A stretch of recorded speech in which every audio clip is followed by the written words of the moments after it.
Great personalities are those whose action inspires others. It's our privilege and indeed a blessing to have one such person who has been a backbone and also the brain behind the evolution of this new venture, Sri Mitrananda Maharaji. May we humbly request Pujya Swamiji to address the gathering, please. My salutations to Gopal Swamiji, Maheshwar Ravji, and to everyone present here, Pranam. R.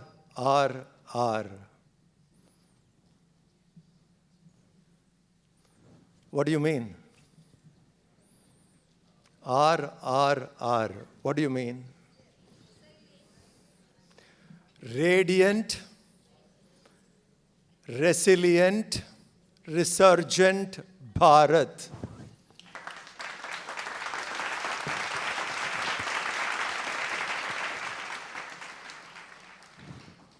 For 6th standard, it is Radiant Bharat. For 7th standard, the curriculum, the syllabus, is Resilient Bharat. And for 8th standard, it is Resurgent Bharat.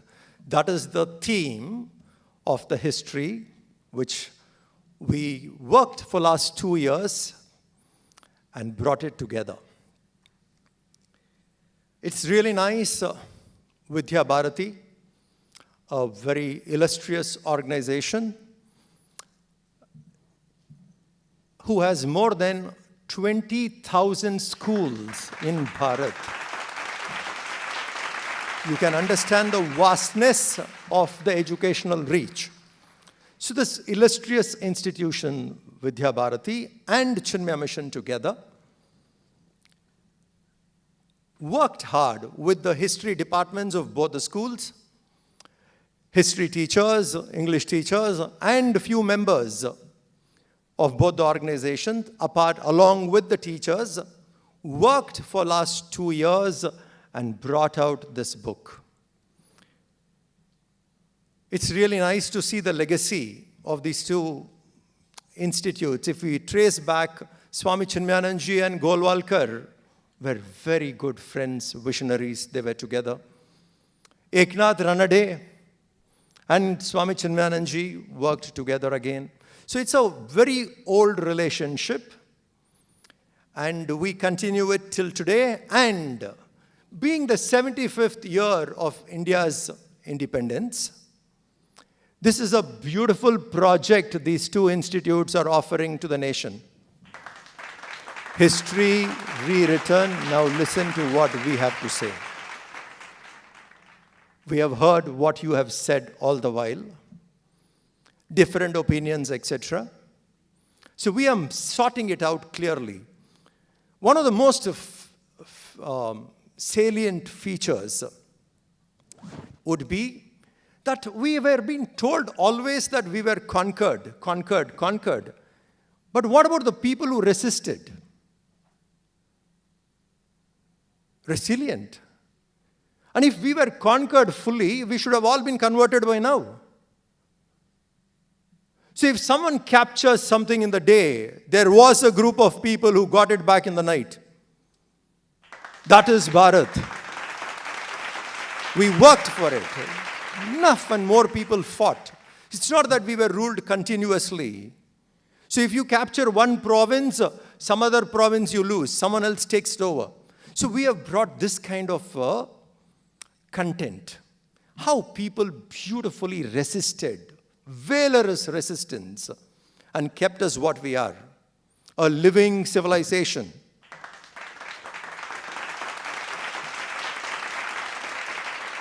The first book talks about Radiant Bharat, what we were before the invasions came. How our sea routes, how we mastered world trade, how we had 25%. Till 18th century, 25% of world trade was with India. Till 18th century. The Radiant Bharat, the ancient.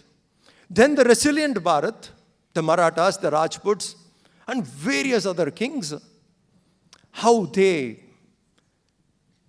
stopped this invasion, how they resisted it, their heroic lives, sacrifices, and the atrocities sometimes which they have to bear.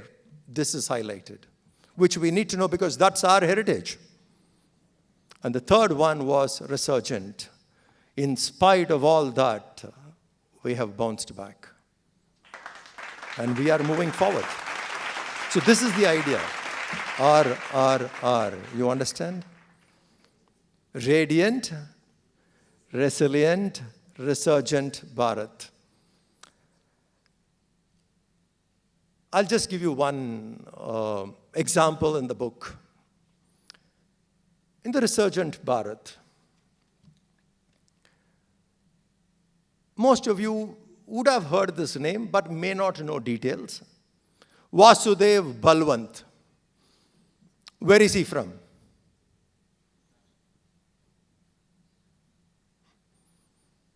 You see the silence in the hall? Vikram, thank you. But you see the silence in the hall? He's one of the, I'm just giving you a very small incident. I'm not going into his life. He fought against the British. The Bombay governor at that time said, whoever brings Vasudev Balwant's head, this will be the ransom. This will be the award. Vasudev Balwant says, whoever brings the head of the governor, I'll give double the ransom. That's resurgent Bharat. Not sitting down quietly. We sat down for a long time. So for us now is the time has come, you listen to our history. Thank you very much.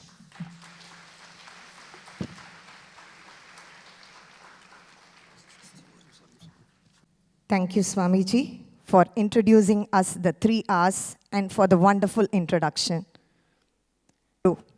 Today, we are extremely fortunate to have amidst us a great leader, Sri N. Gopala Swamiji.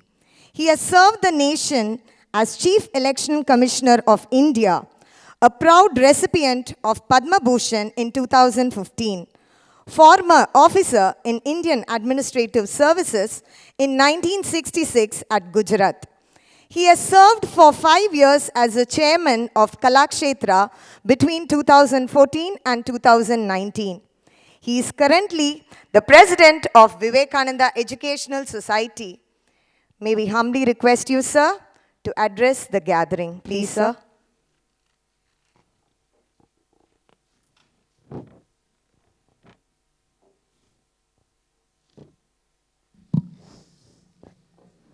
Shri Gurubhyo Namaha. Vanakkam. Namaskaram. It has taken 75 years before truth came out. So today, we have the good fortune of looking at things which we never knew. We had heard of but not understood. I can go on. So if this has been made possible, it is because of many people who have been thinking of it for a long number of years. The time was not ripe. But it fell to the good fortune of Vidya Bharati and Chinmaya mission. And particularly, I would like to mention the deep and abiding interest which Swami Mitrananda had taken. And the result is today we have 3 books which are coming out. I'll be very brief in my comments. Number 1, these books have to be read, understood, and internalized. But for 2 reasons, or for two outputs, or 2 results. 1, to know what really happened. We have this word itihasa in Sanskrit, which means it happened. We were not aware of what really happened, and today we have the opportunity of knowing what really happened. But from that, we know what has happened. But we need also to take lessons. This is the thing which I would like to tell the students who would be fortunate to read these books, that you should also understand what should not be done and what went wrong. See, they say that a person who does not know history is bound to repeat it. So let not history of the wrong kind get repeated. And that is in our hands, because it should not be a mere venture of two institutions to bring facts to your notice. You can, you can know it, appear in the examination and be successful. No. It should be a lifelong education. And may I make a request after the deafening silence on the question of Swami Mitrananda, that we also need to get educated. So kindly make one volume out of the 3 or whatever you feel is appropriate, so that others who missed in their formative years these lessons and these happenings will become more aware. And I just quote one instance. Some time ago, there was a mention here of the 2,000-year-old dam.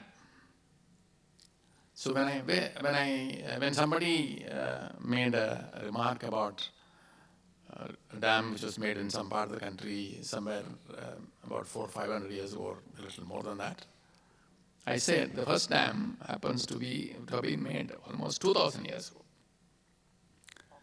And in the Gujarat IAS circle, in which I am a member, it was greeted with total surprise. And then I attached the article about that dam. So there is a lot of ignorance which is going around, which needs to be removed. And therefore, there is need that apart from this book, there should be something which is coming out for the others also. Let me conclude by saying that a wonderful effort. All those who were involved in this particular project, I not only congratulate them, but I bow my head in reverence to the enormous work which you have done, which will bring truth to the nation, and to make not only younger generations, but others also be knowledgeable about what we stood for, what we achieved. And there is also this: why did we fail? Where did we fail? That also is a lesson which needs to be taken from these books. Thank you very much. Very fine reading for all of you. And thanks again to Vidya Bharati and Chinmaya Mission for having done this excellent job. Namaskar. Thank you, Ji. Thank you. Dr. Chamarthi Uma Maheswara Rao, retired IAS, and now he is the president of Dakshin Madhya Kendra, Vidya Bharati. May we request you, Ji, to speak a few words and enlighten the audience with your pearls of wisdom.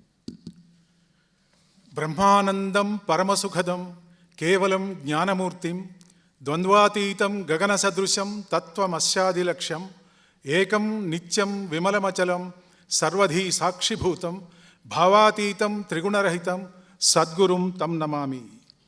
I am bowing to all those gurus and the writers and the authors who have made this day to happen.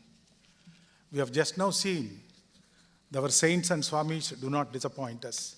It's a continuous stream of guiding our destinies. That's one of the reasons why, as Swamiji Mitrananda has pointed out, that we are still as a living civilization.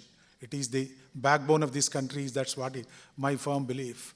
These sannyasi, these Swamijis are there behind us to guide us at different times and different places with their own approaches. Having said that, I am privileged and blessed to be amongst these distinguished personalities and all of you. I am the one representing that Vidya Bharati, which was talked about a few minutes earlier by all others. This history, it is correcting the inaccuracies, filling the gaps, and removing the distortions is creating a new history, we are creating a new history in our midst still. When the present dispensation at the center came to power in 2014, the Guardian, a newspaper from London, has mentioned that British have finally left India. Now today, we notice that the writings of the British have left the shores of Marina from Madras.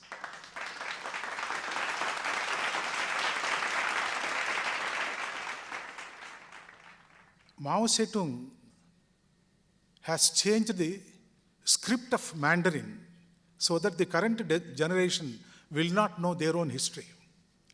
This is a typical tactical tool that they adopt. When I read this, I was not really believing, but when I visited China, I ascertained and found to be this as a fact.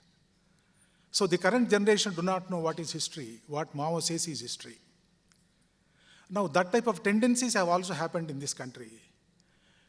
I was wondering what was happening when some bad incidents were taking place in JNU, New Delhi.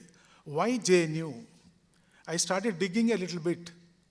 I found that in the parliamentary proceedings when the GNU bill was introduced, efforts were made to mutilate the original bill introduced by Sri M.C. Chagla, the education minister then.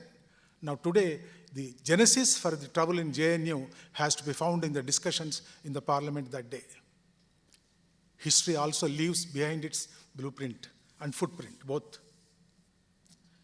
Though several distinguished educationists have thought earlier that the education should be Bharat-centric, it has not happened. In Kothari Commission, Kothari recommended that our intellectuals' center of gravity should be moving away from the Western society to India, but nobody bothered. As people would say, time has to come for everything. Now the time has come. We have the history books, and rightly described by the Swamiji as the radiance, resurgence, and resilience for the three of them. What a great way of putting the total theme in 3 different words. Vidya Bharati has been in the business of education. I can't use the word business of education because they don't make a business of education. It's a non-profit organization with about 1.5 lakh teachers, 34 lakh students, and about 26,000 schools, out of which 14,000 schools are in the remote and inaccessible areas of this country. The first school was started in Gorakhpur in 1952, and now it is continuously growing and trying to give education that the elders thought is the write-up of education for our youngsters. Not only just the so-called secular education which gives them the livelihood, but the education which makes them men out of them, to build the character and also values and also inculcate a patriotism among them. That's what Vidya Bharati is doing.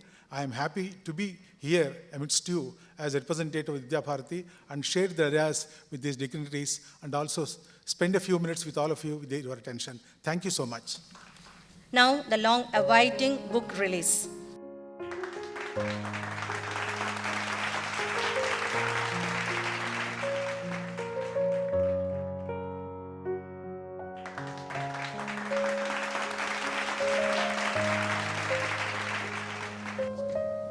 All the teachers of both the institutes who were part of the book, please come up quickly.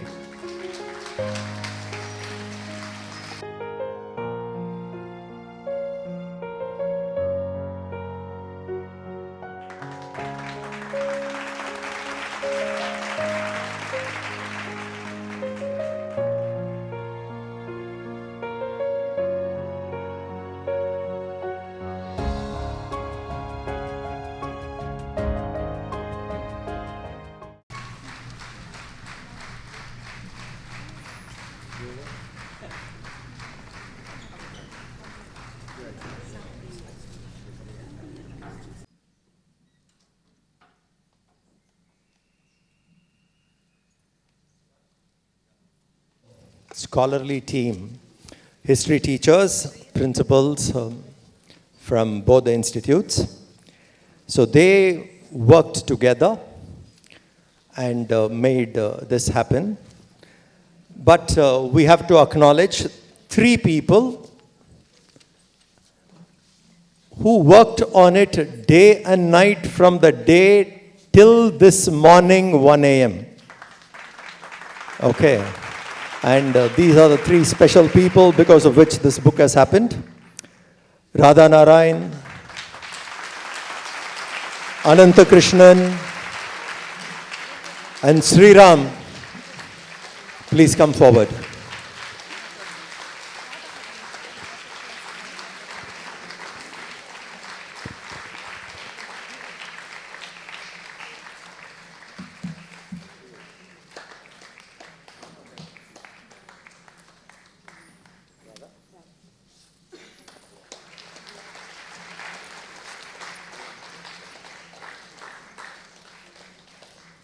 We feel deeply delighted to welcome Shri L. Ramamurthy ji, Joint Secretary Vivekananda Educational Society. திரு சக்கரவர்த்திஜி அவர்களை பற்றி சொன்னார்கள். ஆரம்பத்தில் இந்த புத்தகம் எழுத வேண்டும் என்ற விதைத்தவர்கள் திரு சக்கரவர்த்திஜி அவர்களும் சுவாமி முத்திரானந்த மகாராஜ் அவர்களும்.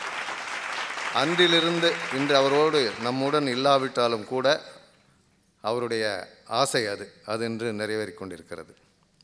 பண்டு முளைப்பது அரிசியே ஆனாலும் விண்டு உமி போனால் முளையாதாம். இன்னும் நிறையா இருக்குது. அரிசி தான் முளைக்க போகிறது, நெற்பயிராக வரப்போகிறது.